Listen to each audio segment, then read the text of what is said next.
Dia rasa dirinya begitu hebat, tidak perlu berkawan dengan orang.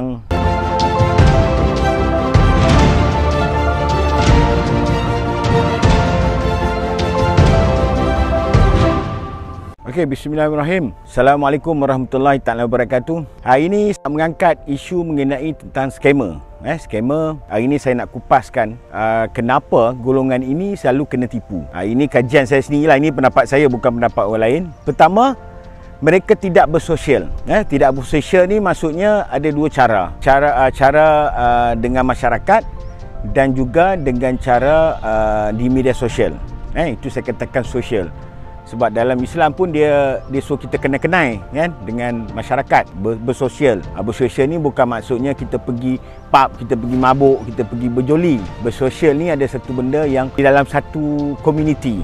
Right? Okey, kenapa golongan yang kita tengok ni yang peliknya sekarang ni adalah netizen atau rakyat Malaysia begitu marah, bukan marah kepada macro scam, tapi marah kepada mereka yang kena tipu. Tidak ada dalam dunia ni yang mana ada yang marah sebab patutnya marah pada si pelaku, ini kepada mangsa. Ramai sangat yang marah pada mangsa. Kenapalah kena sangat kena tipu? Ada yang cakap mereka ni bodoh. Saya tidak kata mereka bodoh, mereka ini bodoh sombong. Sebab mungkin dia rasa dirinya begitu hebat, tidak perlu berkawan dengan orang, menganggap orang lain ni tak setaraf dengan dia untuk berkawan. Dari segi bila dirinya rasa hebat dan bagus, itu yang berlaku terjadinya kos scam bermerajalela. Apabila mereka bersosial di media sosial, mereka akan tahu tentang isu macro scam, menjalankan aktiviti penipuan. Tapi kenapa golongan ini tidak tahu? Bukan sekali yang berlaku, dah banyak kali. So di sini mereka tidak mempedulikan tentang sekeliling. Maksudnya mereka dalam dunia mereka, mereka tidak perlu berkawan, mereka tidak perlu bersosial. Kerana itulah kumpulan ini banyak yang kena tipu. Tapi yang peliknya yang kita nampak di sini, setiap hari takkanlah dia tak, kalau katalah dia tidak bersosial di media sosial, takkan dia tak baca surat khabar. Disu saya kata golongan ini adalah golongan yang rasa diri dia hebat, yang tak bercampur, tak membaca, tak ambil, dia malah ambil tahu hal dunia. Ini yang jadi mangsa kepada macro scam. Yang kita lihat ramai netizen atau rakyat Malaysia begitu marah, bukan marah pada macro scam, tapi marah kepada si mangsa. Ini pelik. Selalunya orang akan marah kepada si pelaku, tapi kali ini semua orang kecam kepada si mangsa. Ini yang pelik. Ini saya rasa dah terbalik. Dunia dah terbalik. Right? Okey, yang kita tengok ni, ada yang cakap kata macro scam attack pada orang yang ada duit.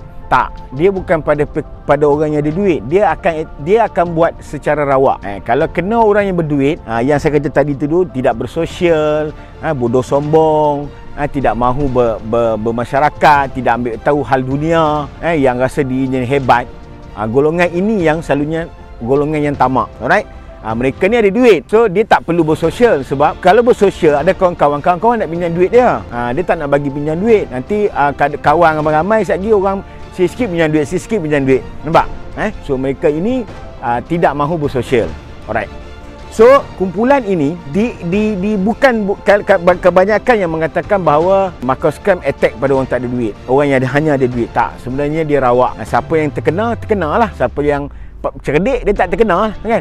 Yang cerdik yang tak terkena ni kebanyakan mereka yang tidak ada duit, orang yang tak berduit.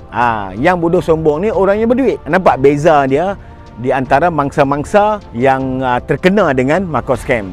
So benda ni kalau orang Islam cakap tak dapat den nak menolong ni kan.